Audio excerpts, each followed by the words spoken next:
अंजलि 9 महीने की प्रेग्नेंट थी। उसका शरीर भारी हो गया था और हर छोटा काम भी उसके लिए एक बड़ी चुनौती जैसा लगता था। लेकिन उसकी सास शांति देवी हमेशा किसी न किसी बात पर उसे टोकती रहती थी। उनके नियम पुराने थे और उनका व्यवहार बहू के प्रति सख्त था। एक दिन अंजलि थकी हारी घर की सफाई कर रही थी। उससे झुका नहीं जा रहा था, इसलिए वो मॉप इस्तेमाल कर रही थी। सोफे पर बैठी शांति देवी ने जैसे ही ये देखा वो चिल्ला उठी, अंजलि, ये क्या नए जमाने के नखरे हैं? खड़े खड़े पोछा लगाओगी तो शरीर कैसे खुलेगा? नीचे बैठकर पोछा लगाओ, नहीं तो नॉर्मल डिलीवरी नहीं होगी। हमने भी बच्चे पाले हैं, कोई इतना लाड प्यार नहीं करता था।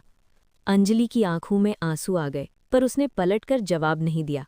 वो दर्द सहते हुए नीचे बैठी और कांपती हुई हथेलियों से फर्श साफ करने लगी। कुछ दिन बाद शांति देवी की अपनी बेटी निशा मायके आई।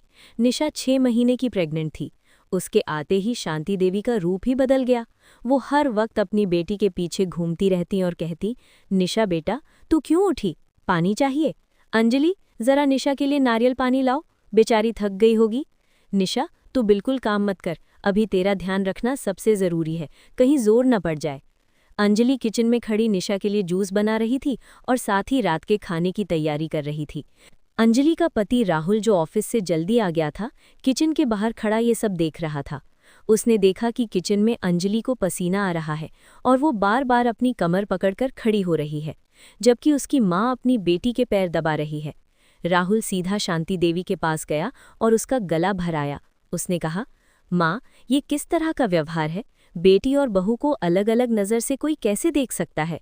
अंजलि 9 महीने की प्रेग्नेंट है, उसे तो ठीक से चला भी नहीं जाता, फिर भी वो किचन में खड़ी सबके लिए खाना बना रही है और अपनी बेटी को आप झुकने भी नहीं देती। क्या अंजलि किसी की बेटी नहीं है? राहुल की बातें शांति देवी के कानों में हथौड़े की तरह लगी। उन्होंने पलटकर देखा, अंजलि किचन की दीवार का सहारा लिए थर थर कांप रही थी और उसकी आंखों से आंसू बह रहे थे। शांति देवी की आंखों पर बंधी भेदभाव की पट्टी जैसे एक पल में उतर गई। वो तेजी से उठी और किचन में जाकर अंजलि का हाथ पकड़ लिया। शांति देवी ने रोते हुए अंजलि को गले लगा लिया और कहा, मुझे माफ़ कर दे बेटी, मेरी मत मारी गई थी जो मैं अपनी बेटी और तुझ में फर्क कर बैठी। मैं भूल गई थी कि तू अपना घर बार छोड़कर मेरे घर को स्वर्ग बनाने आई है। शांति देवी ने अंजलि के सामने अपने दोनों हाथ जोड़ दिए और फूट फूट कर रोने लगी। उन्होंने कहा, मैं तुझसे माफ़ी के लायक तो नहीं हूँ, पर मुझे एक मौका दे।